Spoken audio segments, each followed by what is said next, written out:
오늘도 부활의 능력으로 삽니다. 다시 한번 하겠습니다. 시작. 오늘도 부활의 능력으로 삽니다. 아멘. 우리는 어제도 부활의 능력으로 살았습니다. 맞나요? 네. 오늘도 부활의 능력으로 살고 있고요. 우리는 내일도 부활의 능력으로 살 것입니다. 여러분, 예수님의 부활하심은 기독교의 핵심입니다. 그래서 사도들과 초대교회 성도들이 전파한 복음의 내용을 보게 되면 부활하신 예수님을 증거했습니다. 그래서 사람들이 부활하신 예수님의 복음을, 예수님에 대한 복음을 듣고 예수님을 믿는 자들이 수가 점점 더해졌던 것이죠.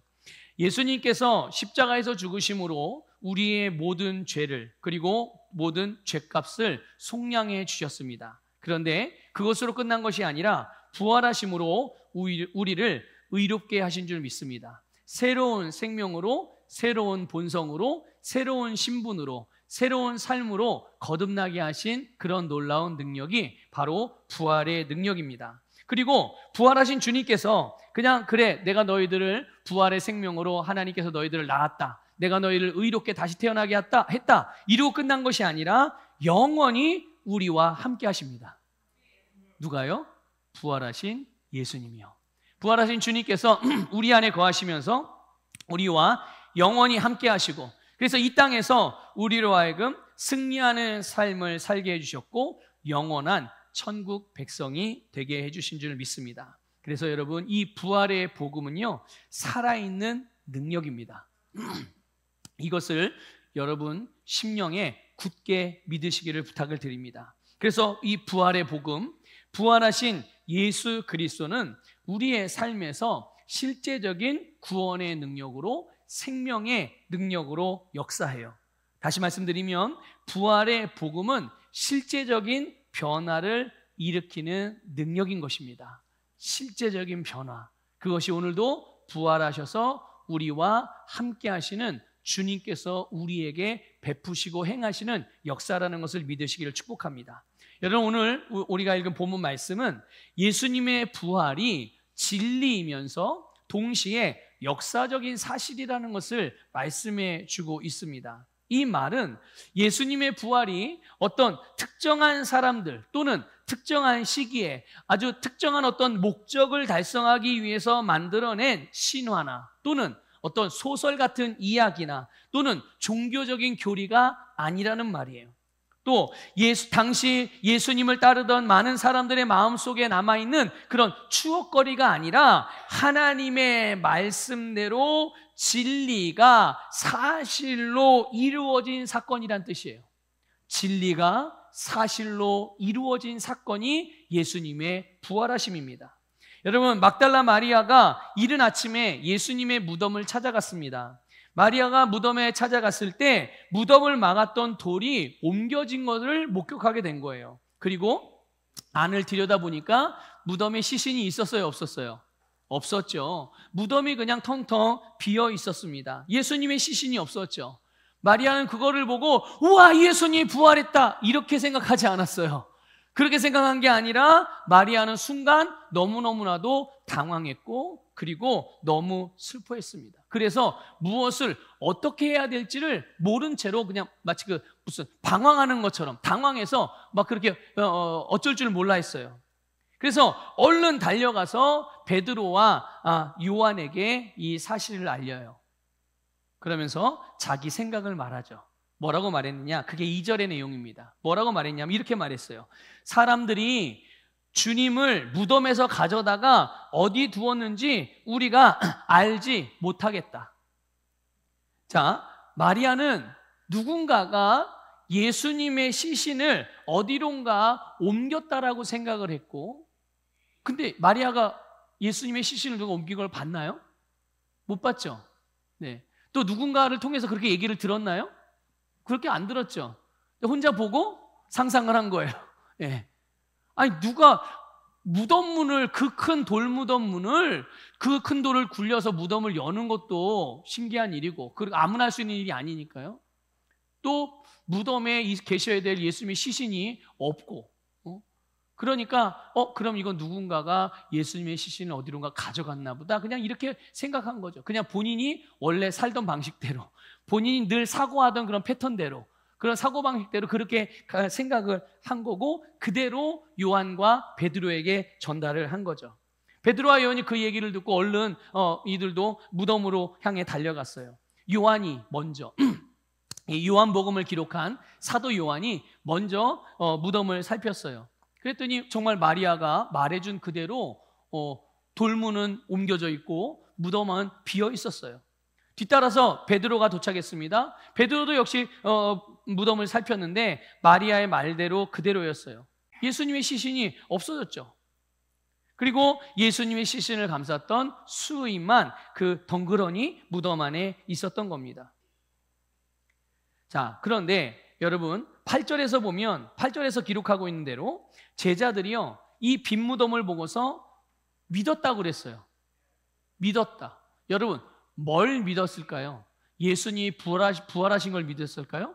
아니요. 예수님이 부활하신 것을 믿은 게 아니라 이 마리아가 자기들에게 이야기해 준 것처럼 돌무덤 문이 열려 있었고 무덤 문이 돌이 옮겨져 있었고 무덤이 비어 있었다고 한 그 말을 믿은 거예요. 이제 사실을 믿은 거죠. 사실을. 그래서 요한이나 베드로도 당연히 이 마리아가 느꼈던 것처럼 그 당황스러움을 동일하게 느꼈어요. 그리고 이들도 역시 뭘 어떻게 해야 할지 몰랐죠. 그러다가 어떻게 했나요? 10절에 보니까 두 제자가 자기들의 집으로 돌아갔어요. 만약에 이들이 마리아도 그렇고 베드로도 그렇고 요한도 그렇고 무덤이 빈 순간 빈 무덤을 본 순간 예수님의 부활하심을 믿었다면 이들은 집으로 돌아가지 않았을 겁니다. 여러분 자기들의 집으로 돌아갔다는 얘기는 자기 집으로 돌아갔다는 얘기는 옛날로 돌아갔다는 얘기예요. 예. 부활하신 주님을 찾아다녀야 되지 않겠어요?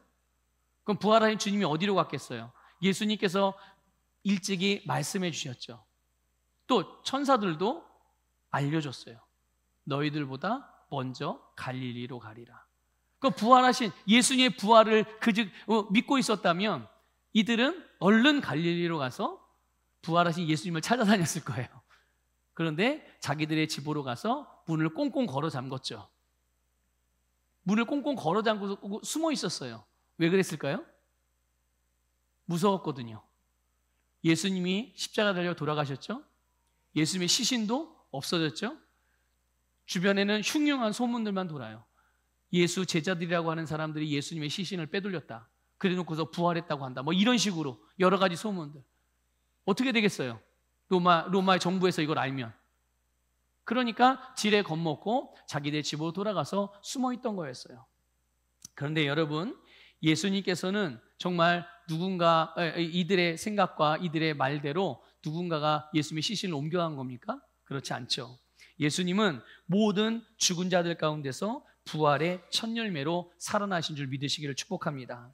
이것을 여러분 과연 어떤 말로 어떤 표현으로 이 부활의 능력과 신비함과 영광스러움을 다 표현해낼 수 있겠어요? 우리의 언어로는 이 영광스러움을 다 표현해낼 수 없죠.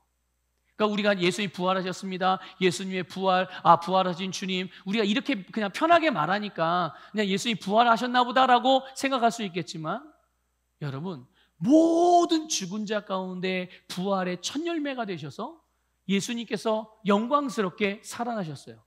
그냥 죽은 몸으로만 살아난 게 아니라 모든 어둠의 권세를 이기시고 모든 것을 정복하는 왕으로서, 만왕의 왕으로서 모든 이름에 뛰어난 이름으로 여러분 다시 살아나셨다는 것을 믿으시기를 축복합니다. 그런데 예수님은 이렇게 부활하신 건데 마리아와 두 제자들에게 예수님의 부활의 사건은 어떻게 경험이 되어졌느냐? 무덤에 돌이 옮겨지고 시신이 옮겨졌기 때문에 두렵고 걱정스럽고 무엇을 어떻게 해야 할지 모르는 이 방황하는 상태로 경험이 되어지고 있었다는 거예요. 여러분 믿음의 삶을 살아가는 데 있어서 아까 우리 오늘 제목이 뭐였죠? 오늘 제목?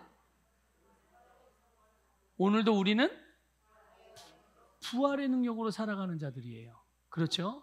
그런데 여러분이 말씀을 따라서 행하고 말씀을 따라서 선택하고 또 말씀으로 여러분들이 살아가면서 주님을 위해 헌신하고 때로는 희생도 하고 섬기고 주님께서 사랑하라고 하는 사람들을 사랑하고 섬기라고 하는 사람들을 섬기고 복음을 전파하라고 하여 복음을 증거하고 병든 자들을 치유하라고 하여 치유하고 여러분 이런 믿음의 삶을 살아가는 데 있어서 하나님 부활하신 예수 그리스도의 부활의 능력이 여러분에게는 어떻게 경험되어지고 있나요? 우리가 살아가고 있는 우리의 생명과 우리가 지금 살아가는 삶이 어떠한 생명과 어떠한 삶인지를 분명히 인식해야 될 필요가 있습니다. 우리는 오늘도 부활의 능력으로 살아가고 있거든요. 그렇다면 부활의 영광스러움으로 경험되어야 되지 않겠습니까? 그런데 오늘 마리아와 베드로와 요한은 부활하신 예수 그리스도의 영광스러운 사건 앞에 그들은 두렵고 떨리고 방황하는, 걱정하는, 슬퍼하는 그런 삶으로 경험하고 있는 거죠. 여러분, 예수님이 십자가에서 돌아가셨어요. 그것으로 인해서 마음이 너무 힘들어. 또 자기들에게 어떤 위기가 닥쳐올지 몰라서 너무 두려워요. 그런데 게다가 또 무슨 일이 일어난 거예요? 그것에 연장하여 또 하나의 문제거리가 생긴 거죠. 또 말씀대로 살아야 돼. 또 신앙생활 열심히 해야 돼. 또 기도해야 돼. 또. 여러분, 신앙생활이 무거운 짐인가요? 그렇습니까? 그렇지 않거든요. 그러니까 이들에게는 또 하나의 큰 문제거리가 지금 생긴 거예요. 물론 주님을 사모하고 사랑하는 마음으로 그 주님의 시신에다가 향유를 바르고 또 나머지 장례를 위한 자기들이 할 수 있는 모든 것들을 하기 위한 헌신하는 마음으로 나오긴 했지만 그러나 본인들의 그런 의도와 또한 선한 동기와 또 주님을 향한 열정과 그 마음과 다르게 그들이 실제로 느끼고 경험하고 있는 것은 두려움과 당황이며 방황이며 걱정이었다는 것이죠. 여러분, 예수님의 시신이 없는 이 빈 무덤, 이들이 생각했었던 것처럼 누군가가 예수님의 시신을 어디론가 가져간 것이 아니라 예수님의 부활은 모든 죄와 사망의 권세를 깨뜨리신 예수님의 영원하고도 완전한 승리의 사건인 것을 믿으시기를 축복합니다. 그런데 놀랍게도 이 승리는 예수님에게만 국한되어서 일어난 사건이 아니라 예수 그리스도를 믿는 모든 사람들에게도 동일하게 경험되어질 수 있도록 하나님께서 주신 놀라운 승리의 역사인 줄 믿습니다. 그래서 예수님의 부활은 모든 자연적인 한계며 인간적인 제한을 넘어서 영생으로 살아갈 수 있는 새로운 삶이며 능력 주시는 자 안에서 모든 것을 할 수 있는 탁월한 승리자로 살 수 있는 능력인 것입니다. 여러분 이것을 믿으시고 실제로 여러분의 삶에서 이것들을 경험하고 살아갈 수 있기를 주님의 이름으로 축복합니다. 그래서 여러분 미움과 증오가 있는 곳, 여러분 때때로 사람들과의 관계 안에서 미움이 일어날 수도 있고 갈등이 일어날 수도 있고 증오가 일어날 수도 있어요. 내가 만나는 사람에게서 그런 것들을 느낄 수도 있고 아니면 내가 있는 그 자리에 그런 일들이 있을 수도 있죠. 그때 여러분은 사랑의 사람으로 서게 되는 것입니다. 믿습니까? 여러분 질병이 있는 곳에 질병으로 말미암아 고통받고 살아가는 사람들 앞에 여러분들은 치유자로 서게 되는 것입니다. 여러분 가난으로 말미암아 어려움을 당하고 있는 이들에게 여러분은 부유한 자로서 주는 사람으로서 서 있게 되는 줄 믿으시기를 축복합니다. 갈등과 분쟁과 나눔이 있는 곳에 여러분들은 화평의 사람으로 기능하는 것이죠. 여러분 거짓이 있고 거짓과 죄가 있는 곳에 진리의 사람으로 의의 사람으로 행하는 여러분이 그 자리에 있게 되는 것입니다.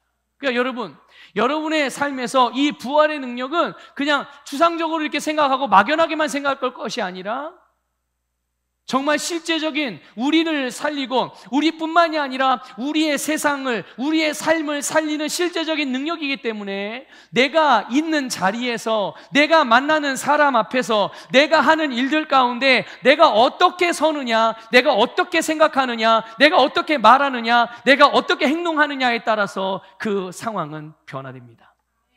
그 환경은 변화됩니다. 그 사람도 변화되고 그 일도 변화되고, 그래서 오늘 예수 그리스도를 믿는 이 부활의 능력을 힘입고 살아가는 모든 자들을 통하여 이 땅은 주님께서 뜻하시는 바대로 변화되는 줄 믿습니다.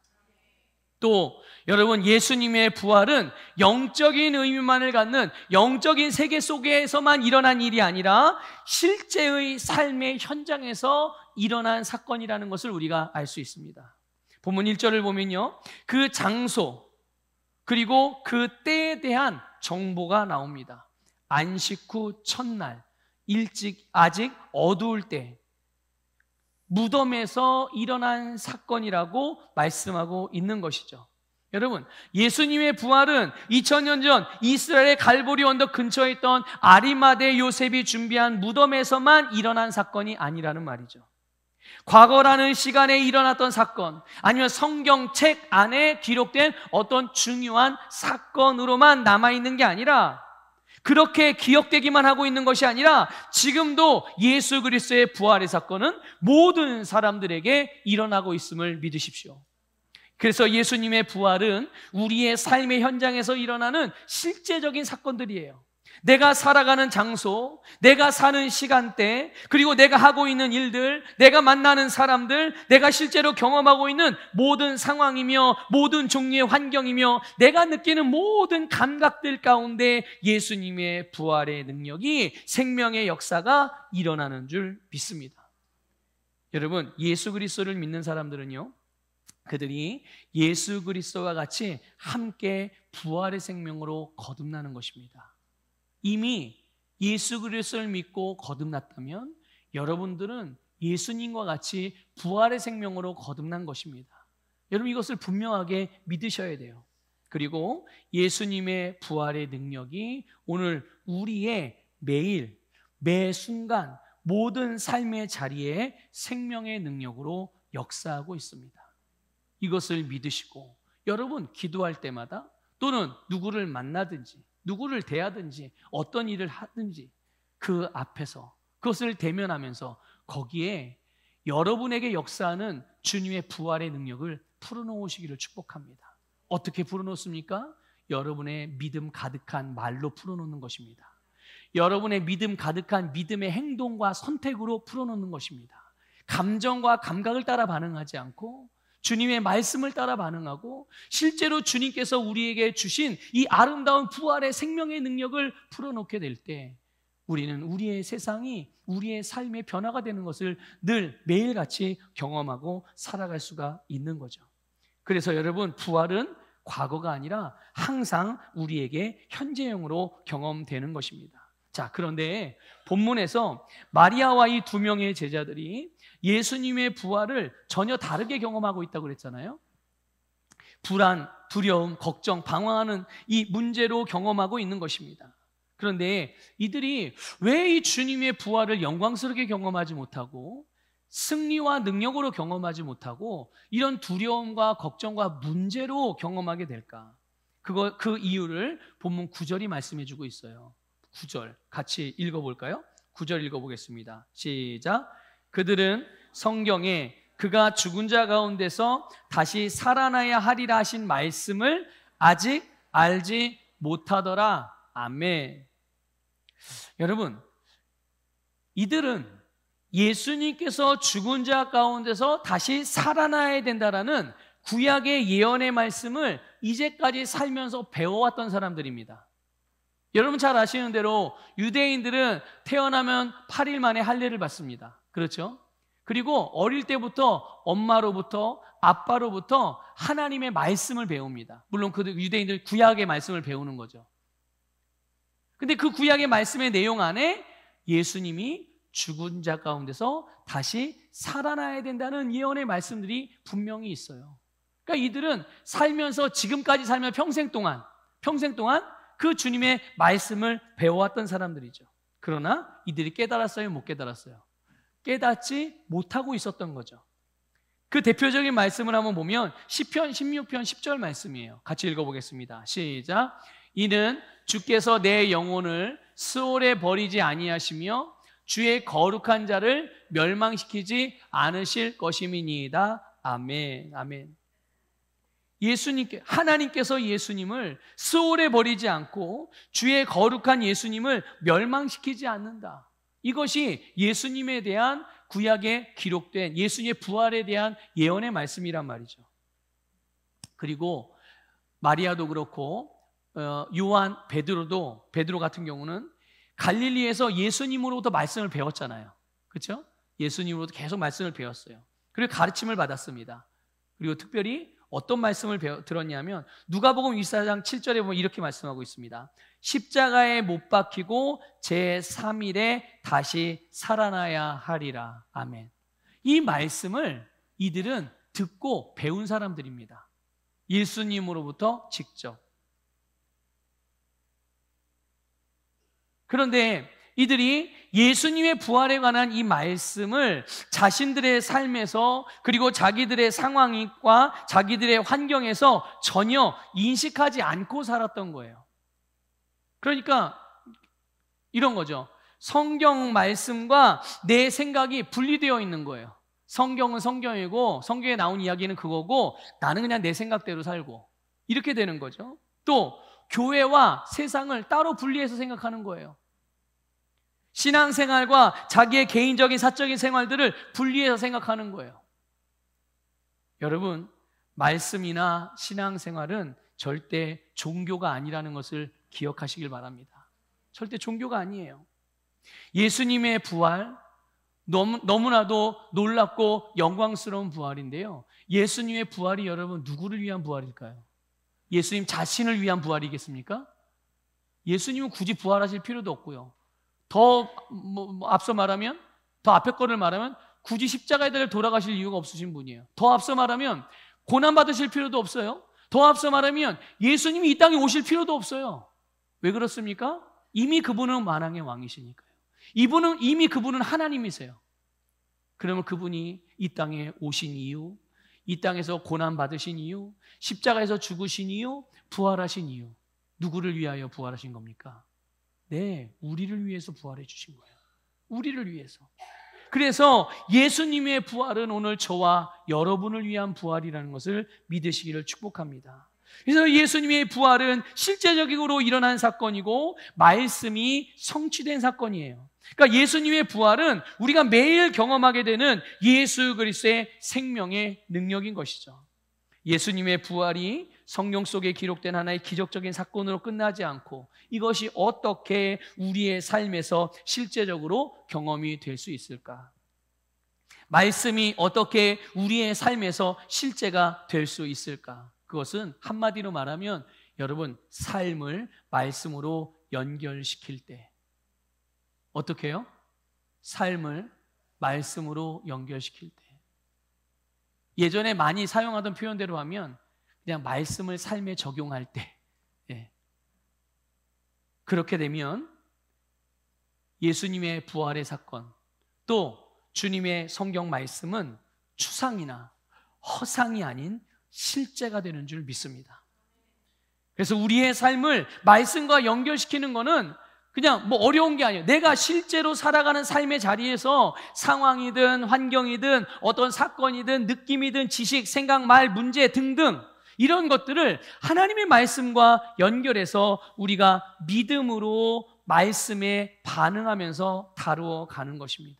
그러니까 말씀이 알려주는 대로 가장 최고로 반응을 하고 가장 최고를 선택하고 가장 최고를 결정하고 가장 최고의 말을 하고 가장 최고의 행동을 하는 것입니다. 가장 최고는 저 사람보다 내가 조금 더 나은 이걸 말하는 게 아니에요. 하나님의 말씀이 말하는 거예요. 아주 극단적인 성경에 나온 극단적인 예를 한번 들어볼까요?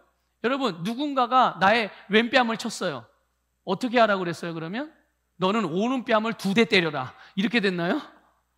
우리가 주님께서 우리에게 선택하라고 한 가장 최고의 선택은 뭡니까?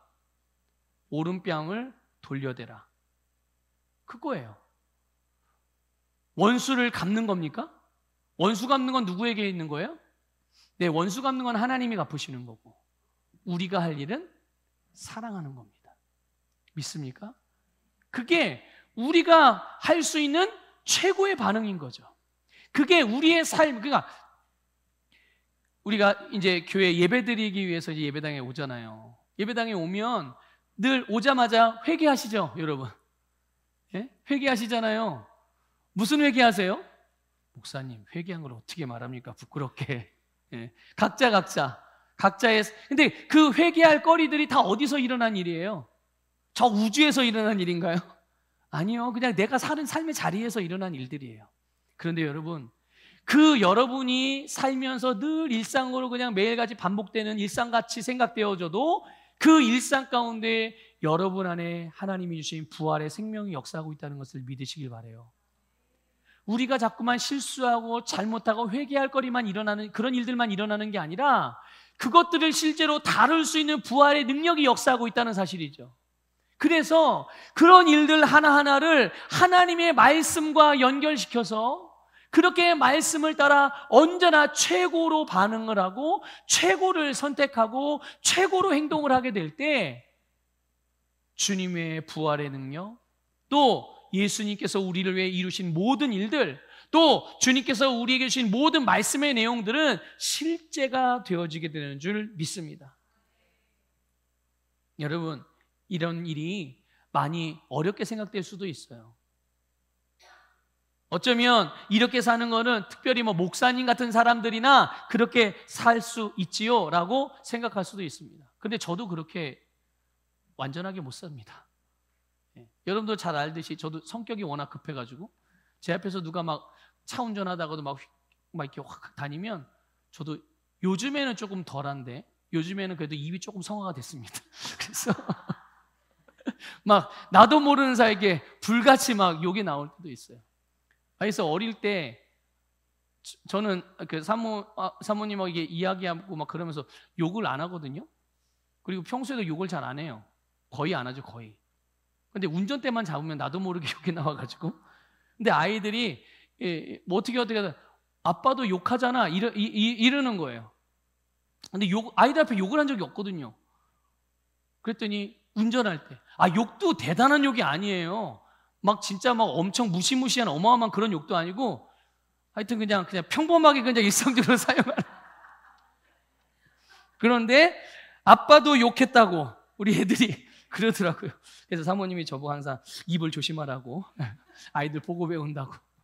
자, 그런데 어쨌든 우리가 이렇게 하나님의 말씀으로 우리의 삶에 연결시켜서 우리의 삶의 말씀에 연결해 살아가는 것이 어렵게 생각될 수도 있을 거예요. 그런데 여러분, 우리가 한 가지 주의해 볼 게 있습니다. 그게 뭐냐면 우리 누가복음 24장 5절 6절을 좀 읽어볼게요. 같이 읽어보겠습니다. 시작. 여자들이 두려워 얼굴을 땅에 대니 두 사람이 이르되 어찌하여 살아있는 자를 죽은 자 가운데서 찾느냐? 여기 계시지 않고 살아나셨느니라. 갈릴리에 계실 때에 너희에게 어떻게 말씀하셨는지를 기억하라. 아멘. 자, 여기 보면 어찌하여 살아있는 자를 죽은 자 가운데서 찾느냐? 이렇게 말씀하고 있어요. 여러분, 빈무덤에서 천사들이 막달라 마리아를 비롯해서 무덤을 찾아왔던 여인들에게 말해줍니다. 어찌하여 살아있는 자를 죽은 자 가운데서 찾느냐? 자, 여러분 보세요. 막달라 마리아를 비롯해서 여인들이 무덤에 찾은 거는 뭘 찾았습니까? 십자가에서 죽으신 예수님의 시신을 찾았습니다. 그러나 그들이 찾았던 예수님의 시신은 있어요, 없어요? 없어요, 여러분. 왜 없습니까? 예수님이 살아나셨기 때문에 죽은 예수님은 없습니다. 예수님의 시신은 없는 거예요. 여러분, 우리가 살아가는 실제의 삶, 환경, 상황, 문제, 사건, 느낌, 감정, 지식, 경험 등등 이 모든 삶을 말씀으로 해석하고 말씀으로 반응하고 말씀으로 다루기 시작할 때 거기에서 부활의 능력이 실제로 나타나게 되는 겁니다. 실제적인 변화가 일어나게 되는 것입니다. 우리의 삶을 죽은 자, 무덤에 묻혀서 장사된 옛사람의 방식으로 거기에서 또는 이 세상의 관점, 세상에 속한 것들에서 찾을 수 있어요, 없어요? 없어요. 그러니까 이거 찾기가 왜 이렇게 힘들어? 그렇게 살기가 왜 이렇게 힘들어? 여러분, 우리가 지금 살아가고 있는 내가 최고로 반응하는 최고를 선택하는 최고를 결정하는 나, 말씀을 삶으로 연결시켜서 삶을 다스리는 나, 우리는 새 사람입니다. 믿습니까? 새 사람 가운데서 찾아야지 내가 찾는 게 보입니다. 새 사람 가운데 가야만, 거기를 봐야만 거기에서 우리가 원하는 생명이 보이는 줄 믿으시기를 주님의 이름으로 축복합니다.